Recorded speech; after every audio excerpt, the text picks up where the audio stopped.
आज हमारा ये लेसन है जायजा के हवाले से और चैप्टर है 1। चैप्टर नंबर 1 का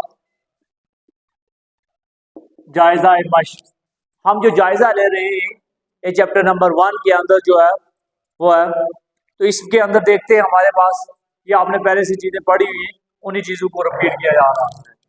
नंबर 1 है 22:23। कहता है ऑप्शन नीचे दे रहा है कि ऑप्शन नंबर 1 में क्या क्या आ रहा है। जब आप इसको हल करेंगे 22 और 33 के दरमियान, तो आपने एक ही हिस्से के साथ 11 मानता 11 2 22 और 11 3 33, तो ये हमारे पास हल हो जाएगा। यानी इसको आपने गोया मुख्तसर शक्ल बना दी, आपने गोया कौन सी शक्ल बना दी है, मुख्तसर। जो ऑप्शन होगा तो आपने वो टिक करना है। नंबर 2 कहता है 7:21:28। इसको भी आपने जो है वो मुख्तसर शक्ल बनानी है, इसकी शॉर्ट फॉर्म बनानी है कि शॉर्ट फॉर्म क्या है। देखें अब आपने देखें 7 का टेबल पढ़ा, 7 1 7, 7 2 40, 7 3 21, 7 4 28। यानी गोया कि आपने 7 के साथ इसको डिवाइड किया तो ये एक ही इनसे, लेकिन आपने इनका एक ही चॉइस करना है।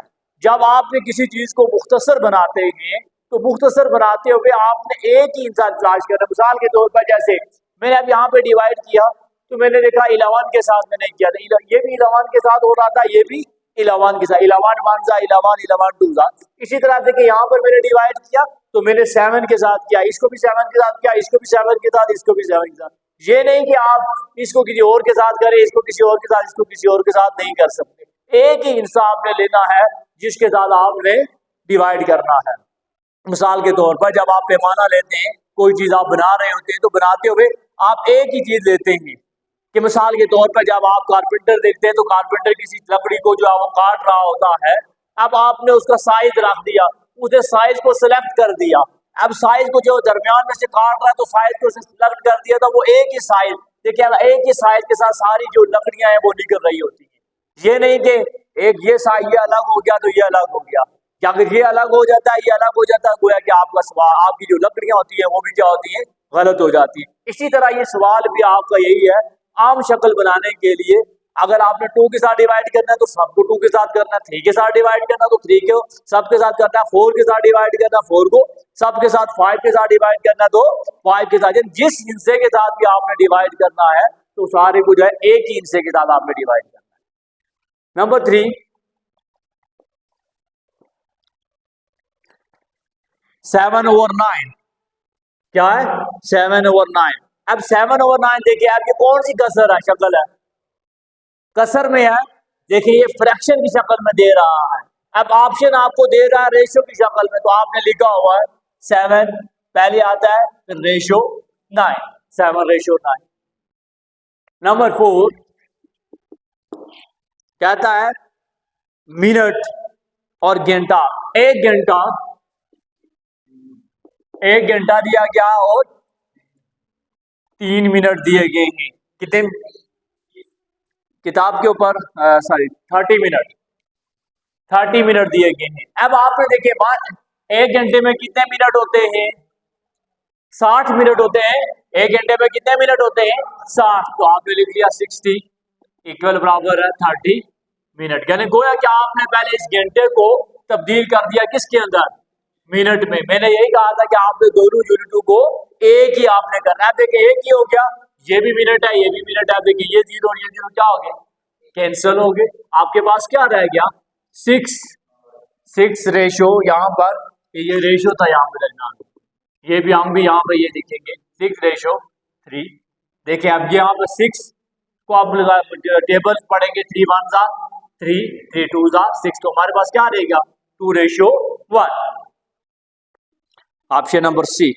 इसी तरह 5, ऑप्शन नंबर 5 कहता है कि आपके पास सेकंड दिए गए हैं, सेकंड 15 सेकंड और 3 मिनट। अब मैंने पहले सेकंड को मिनट में तब्दील कर लेता हूं, तो अब मुझे पता है कि यार फिर यहाँ मिनट को मैं क्या कर लूं, सेकंड में तब्दील कर लूं। अब मेरे पास क्या है 15 सेकंड मिनट, 1 मिनट में कितने सेकंड होते हैं? 60 सेकंड होते हैं। तो आपने लिख लिया 60। तो गोया कि अब ये किस में तब्दील हो गया? सेकंड में। मिनट तब्दील किस में हो गया? सेकंड में। तो अब आपने लिखा 15 सेकंड। 6 को 3 से मल्टीप्लाई, 6 3 था 18, 18 क्या हो गया? सेकंड। अब आपने इसको डिवाइड किया एक ही हिस्से के साथ, तो आप डिवाइड करें तो हमारे पास क्या आ जाता है?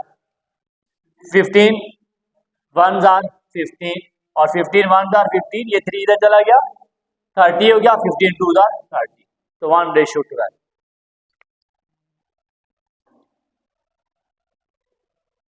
ये ऑप्शन नंबर कौन सा? ए, ऑप्शन नंबर ए दुरुस्त है।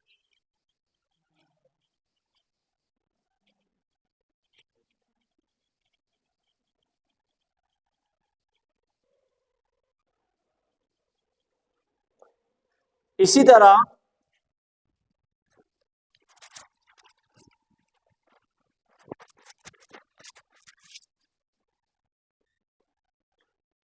ऑप्शन दे रहा है, ऑप्शन नंबर 6,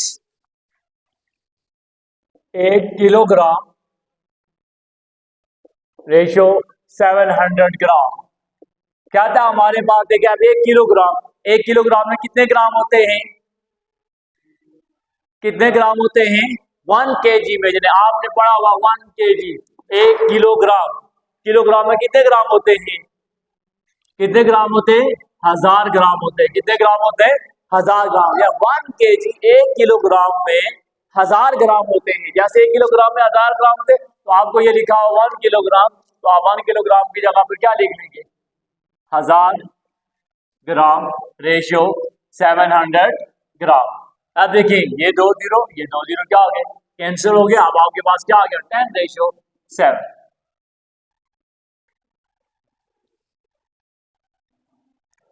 आगे है, ये कौन सा ऑप्शन था? Option number B, I part. B double I part कहता है तनासब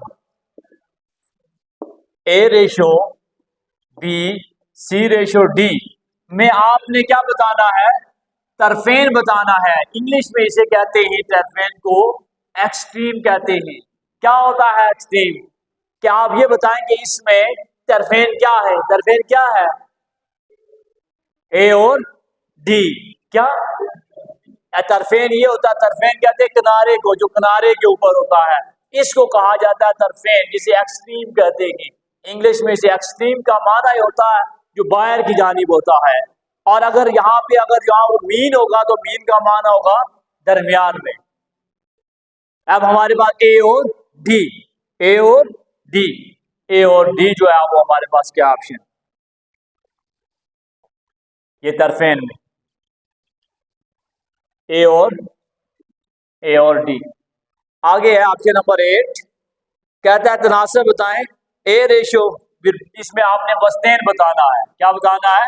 तनासब A ratio B C ratio D में आपने क्या बताना है? वस्तेन बताना। वस्तेन का माना होता है दरमियान, इंग्लिश में इसे मीन कहते हैं। अब देखिए ये जो दरमियान में जो वस्तेन होता है, ये वस्तेन क्या है हमारे पास? बी और सी। तो आप क्या लिखेंगे? बी और सी। 8, ऑप्शन नंबर 9,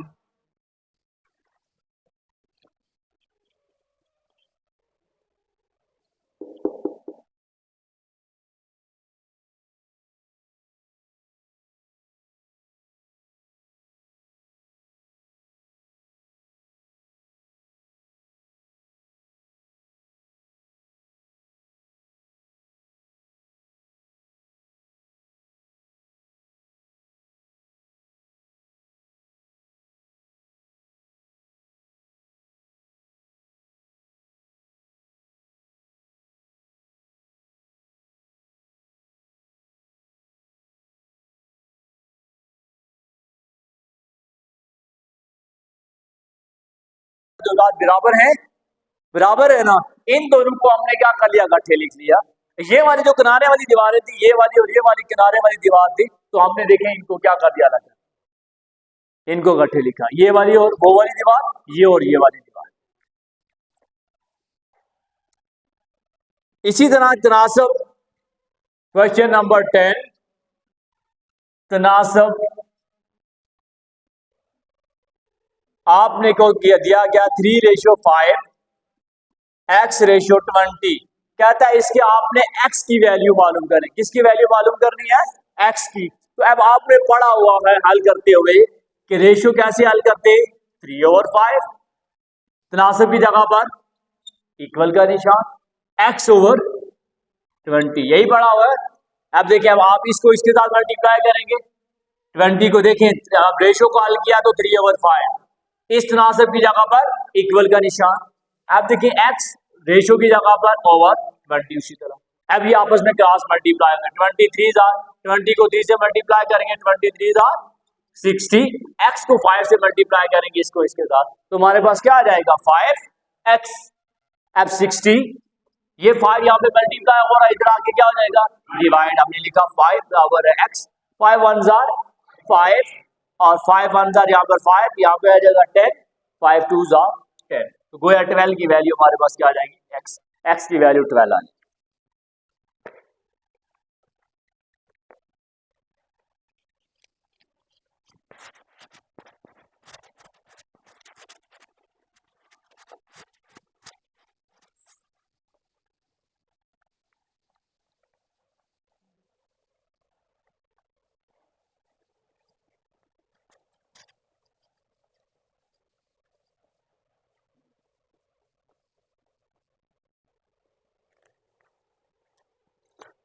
आ गया तनासब 49:7 और रेशियो 3 में ना मालूम कीमत मालूम करे। आप देखिए, वहां पर x दिया गया था तो वो भी ना मालूम थी, x से मुराद हमें कोई पता नहीं कीमत क्या है। तो ना मालूम अपराध हो तो फिर भी हमें पता नहीं है कि वो, हम फर्ज ही करते हैं कि वो x है, y या कोई भी नंबर दे सकते हैं। तो गोया कि हमारे पास ये नंबर नहीं है, इसको हम x कहते हैं। उसी तरह ये हल होगा। देखें 49/7, फिर इक्वल का निशान, यहाँ पर कोई भी नंबर नहीं है जिसको हम अपनी तरफ से फर्ज कर लेते हैं x/3। देखिए 7 1, अब इसको इसके साथ मल्टीप्लाई कर लें तो आपके पास जो है वो ये इसके साथ क्रॉस मल्टीप्लाई हो जाएगा, ये इसके साथ मल्टीप्लाई हो जाएगा। देखिए 4 तो 9 को 3 से मल्टीप्लाई किया 49, इसको आप पहले काट भी सकते हैं डायरेक्ट, 7 1 7 7 7 49। अब ये कम हो जाएगा, 7 3 7 3 21, x 1 x, हमारे पास ये हाल है। और अगर आप डायरेक्ट ऊपर से हल करना चाहते हैं तो आपने, जैसे मैंने पहले बताया हुआ है, 49 को 3 से मल्टीप्लाई करते हैं, जैसे 49 मल्टीप्लाई बाय 3, जैसे आपने ऊपर वाला पढ़ा, बस्तेन के साथ, तरफेन के साथ, इक्वल 7x। तो 49 मल्टीप्लाई बाय 33, ये इधर मल्टीप्लाई होगा, ये 7 नीचे आ जाएगा, इक्वल बराबर 7 1 7 7 7 49, तो 7 3 21x। जिस तरीके से मर्जी हल, ये दोनों प्रोसीजर।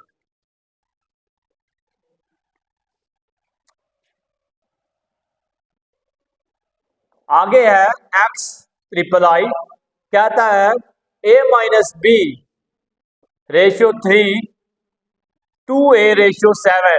तो a की वैल्यू हमने मालूम करनी है। किसकी वैल्यू मालूम करनी है? a की वैल्यू हमने मालूम करनी है। a की वैल्यू हमने मालूम करनी है। अब a की वैल्यू मालूम करने के लिए देखें, पहले आपने इसी तनासब को हल किया, आपने लिखा a-b/3। तनासब की जगह पे आप क्या लगाएंगे? इक्वल 2a, उसी तरह रेशियो की जगह पर क्या आ जाएगा? ओवर, और 7। इस 7 को इसके साथ मल्टीप्लाई करेंगे, देखिए a-b/7 इक्वल 3 को 2 से मल्टीप्लाई करें, 3 2 6a। अब हमारे पास a की हमने वैल्यू मालूम करनी है। किसकी वैल्यू मालूम करनी है? देखिए 7 को a से मल्टीप्लाई करें तो क्या आ जाएगा? 7a माइनस 7 को b से मल्टीप्लाई 7b बराबर है किसके? 6a के। अब हमारे पास हमने a की वैल्यू मालूम करनी है, तो ये a इधर चला जाएगा, a इधर आ जाएगा और 7b दूसरी तरफ चला जाएगा। हम लिखेंगे 7a, 6a इधर आएगा तो माइनस, इधर प्लस हो रहा है तो दूसरी तरफ आएगा तो क्या आ जाएगा? माइनस। तो हम लिखेंगे -6a, ये -7b है तो दूसरी तरफ जाएगा तो क्या आ जाएगा? प्लस। तो हमारे पास क्या आ जाएगा? 7 में से 6 निकालेंगे तो क्या आ जाएगा? 1। तो हमारे पास 7 में से 6 निकालेंगे तो हमारे पास क्या आ जाएगा? 1a ओवर बराबर है 7 बी। तो ए की वैल्यू हमारे पास क्या आ गई 7b। आगे है निस्बत 8। हमारे पास है एक्स आई वी पार्ट। कहता है निस्बत ए रेशो बी रेशो सी कि टर्म्स का मजमुआ क्या है। अब आप देखें टर्म्स का जब भी मजमुआ लिखेंगे तो अब आपने लिखना है, देखें पहली वैल्यू 1 2 3, ये 3 है तो आप इन तीनों को जमा करेंगे। जब भी आप निस्बत में मजमुआ मालूम करते हैं तो मजमुआ मालूम करते हुए आपके जितने भी नंबर होंगे उन सबको आप जमा करेंगे। देखें 1 2 3, आपने लिखा a plus b plus c equal कितने नंबर है 3, 1 2 3, तो आपने 3 से डिवाइड। अगर ये दो नंबर होते हैं मिसाल के तौर पर ए रेशो बी, कहता है इन दोनों के दरमियान मजमुआ मालूम करें, तो मैं लिखता a प्लस बी बराबर है 2। अगर ये 5 इनसे होते मिसाल के तौर पर a ratio b ratio c ratio d ratio f, तो मैं क्या करता a plus b plus c plus d plus f, 1 2 3 4 5, तो 5 से डिवाइड कर। समझ आ गई? जितने नंबर होंगे उतने से आप डिवाइड करेंगे। तो आपने लिखा a plus b plus c over 3। यहां पर इसने किताब वाले ने लिखा हुआ है सिर्फ a plus b plus c लिखा हुआ, डी ऑप्शन। ये होना चाहिए था a plus b plus c over 3 होना चाहिए। आगे है निस्बत में एक्स वी। क्या था इनकी मालूम करें 1 रेशो 2 रेशो 3 रेशो 4। इसका टेस्ट टर्म का मजमू आपने मालूम करना है। तो वहां पर ये मजमू लिख रहा है, इन सबको जमा कर रहे हैं 1 प्लस 2 प्लस 3 प्लस 4, इन सबको जमा करेंगे। 1 में 2 जमा किया 3, 3 में 3 जमा किया 6, 6 में 4 जमा किया 10। ये उस पॉइंट की तरफ नहीं जा रहा जो मैंने बताया आपको, इस पॉइंट की तरफ। ये किसी और पॉइंट में मीन, जहाँ पे मीन इस्तेमाल होगा मीडियन निकालेंगे, ये वहां पे इस्तेमाल कर रहा है a प्लस बी प्लस सी। सिर्फ यहाँ पे ये निस्बती मजमूए में सिर्फ जो वो इन नंबरों को आपस में जमा कर रहा है, इनमें हम क्या करेंगे इन नंबरों को जमा करेंगे। ये आगे वो मीन की बात कर रहा है कि मीन में हम वो आगे करेंगे। तनासब 1 ratio X V I part में 1 रेशो 2 3 रेशो 4 में तरफेन मालूम करें। क्या मालूम करें? तरफेन। इनमें तरफेन क्या है 1 और 4। 1 और 4 को मालूम करेंगे तो 1 को 4 से मल्टीप्लाई करेंगे तो हमारे पास क्या आ जाता है 4। ये भी लिखा जा सकता है कि 1 और 4, इसने सिर्फ लिखा हुआ कि आप बताएं तरफेन क्या होते हैं, तो तरफेन हमारे पास क्या है 1 और 4। आगे है बस्तेन। यह भी हमने निकाला है 1 रेशो 2 रेशो 3 रेशो 4। इसमें बस्तेन क्या है? बस्तेन क्या है 2 और 3, ये बस्तेन है। देखें तरफेन किनारे वाले होते हैं और बस्तेन दरमियान में होते हैं। अब दो निस्बतों के दरमियान ताल्लुक, दो निस्बतों के दरमियान एक ऐसा ताल्लुक हो जिसमें एक मिकदार में इजाफा तो दूसरी मिकदार में भी क्या हो इजाफा, और एक मिकदार में कमी हो दूसरी मिकदार में क्या हो कमी हो, इसको हम क्या कहते हैं? तनासिब क्या कहते हैं? तनासिब क्या कहते हैं? इंग्लिश में क्या कहते हैं और उर्दू में क्या कहते हैं? दो निस्बतों के दरमियान ताल्लुक जिसमें एक मिकदार में इजाफा दूसरी में एक मुतनासिब कमी, यानी एक में इजाफा हो और दूसरी में क्या हो कमी हो, और एक में कमी हो तो दूसरी में इजाफा हो, उसको क्या कहा जाता है? तनासिब माकूस कहते हैं। तनासिब माकूस वो होता है कि एक में इजाफा दूसरी में कमी, एक में कमी दूसरी में इजाफा। इसे इंग्लिश में कहते हैं inverse proportion. Option number X V triple I. आगे है एक्स आई एक्स। दो या दो से ज्यादा के दरमियान ताल्लुकात को कहते हैं, दो या दो से ज्यादा के दरमियान, दो या दो से ज्यादा तनासब के दरमियान जो ताल्लुक होता है उसको क्या कहते हैं? दो या दो से ज्यादा तनासब के दरमियान जो ताल्लुक होता है मरकब तनासब कहते हैं। जब दो मरकब आपने पढ़ा था कि जब दो या दो से जायद के दरमियान होता है। तीन किस्में आपने पढ़ी थी, एक तनासिब रास, एक तनासिब माकूस, एक तनासिब मुरक्कब। तनासिब रास आपने पढ़ा, एक में भी इजाफा, अगर एक में भी इजाफा हो दूसरे में भी क्या हो, इजाफा हो, एक में कमी दूसरे में भी क्या हो, कमी हो, इसको क्या कहते हैं, तनासिब रास।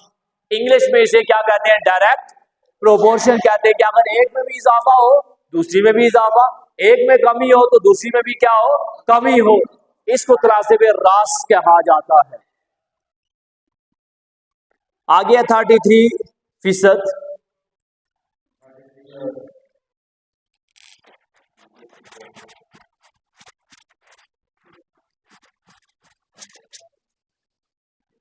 आगे है 33%। क्या था, ये किसके बराबर होती है, 33% किसके बराबर होता है, मल्टीप्लाई बाय, फीसद को किस लिखते हैं, 1/100, 1/100, तो आपने लिख लिया 33/100।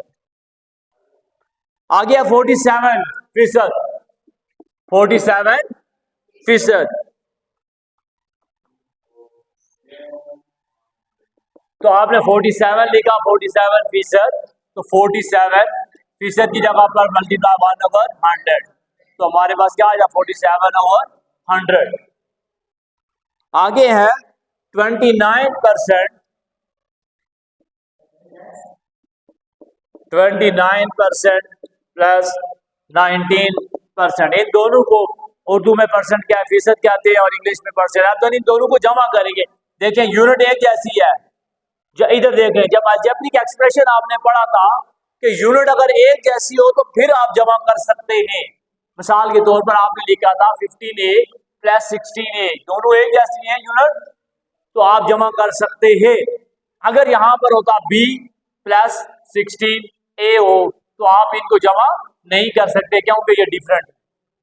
इसी तरह आपने कहा था 15x प्लस 19x, अगर ये दोनों एक जैसे x और x दोनों एक, तो आप जमा कर सकते हैं एक जैसे। इसकी मिसाल मैंने आपको दी थी अलजेब्रा पढ़ाते हुए भी, कि जब आप जैसे आपके पास कुर्सियां हैं, अगर एक जैसी कुर्सियां हैं तो आप कुर्सियों को जमा करते हैं, अगर आप डेस्क आपके पास है तो आप डेस्कों को इकट्ठे जमा करते हैं, आपके पास किताबें हैं तो आप किताबों को इकट्ठा जमा करते हैं, आपके पास कैप्स हैं तो आप कैप को इकट्ठा जमा करते हैं। इसी तरह आपके पास एवरीथिंग, कोई भी चीज हो जो एक जैसी हो, उनको आप जमा करते तो आप अपने साथ। इसी तरह यहाँ पर देखिए, अब हमारे पास ये फीसद है, दोनों एक जैसे ही, इसको नहीं आपने देखा, ये कोएफिशिएंट होता है, पीछे वाले को आपने नहीं देखना, आपने इसको देखना है कि ये क्या है। यहाँ पर एक्स है, वाई है, इससे मुराद फीसद से मुराद कुछ भी ले सकते हैं। यहाँ पे ग्राम भी आ सकता है, जैसे ऊपर हम देखे यूनिट एक जैसी करते थे, जैसे हम पीछे यूनिट एक जैसी करते थे ना, वहां पर हम देखे घंटा मैंने किया तो दूसरी तरफ भी मैंने घंटा किया, मैंने लिखा मिनट लिखा तो दूसरी तरफ भी मिनट किया, मैंने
इसी तरह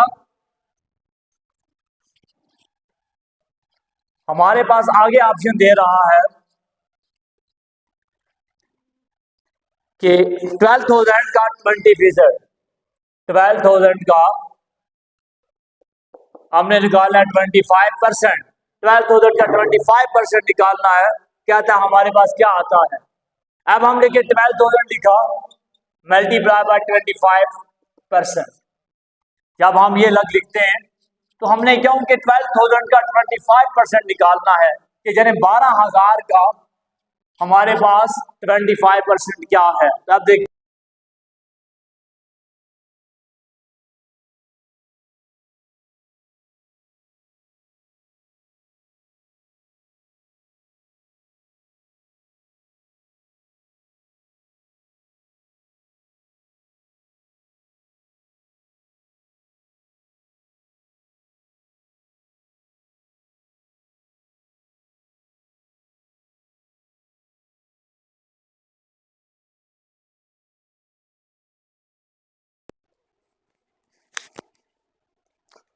अब 25 की जगह पर यहाँ पर देखें ये 2 जीरो और ये 2 जीरो क्या हो गए, कैंसिल हो गए।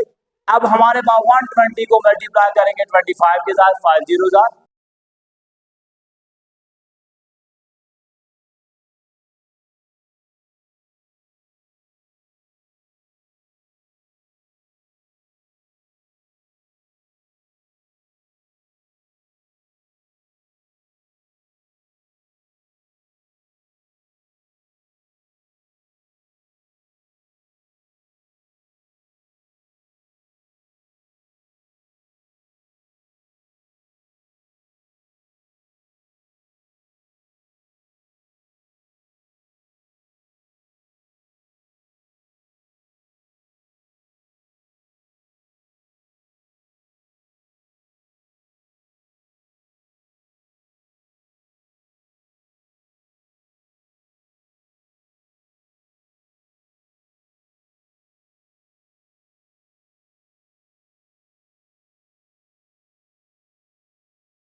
आगे वाला हमारा लेसन है, इससे आगे 12,000 का 30%, 12,000 का 30% हमने निकालना है।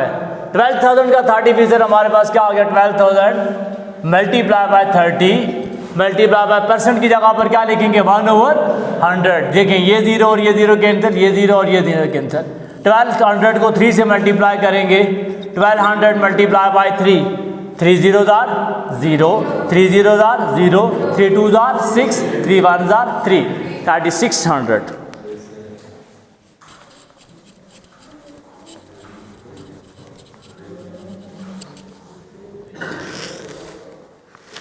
आगे 150 का 40% होता है। 150 का आप देखें 150 का क्या 40% होता है। 40% आपने निकाला तो 40% आपने वही लिखेंगे 150 मल्टीप्लाई बाय, आपकी किताब में लिखा हुआ है कौन सा ऑप्शन है 40 मल्टीप्लाई बाय परसेंट 1/100। ये जीरो ये इसके साथ कैंसिल हो जाएगा, 15 4 60, तो ये 60 होता है। आगे है 145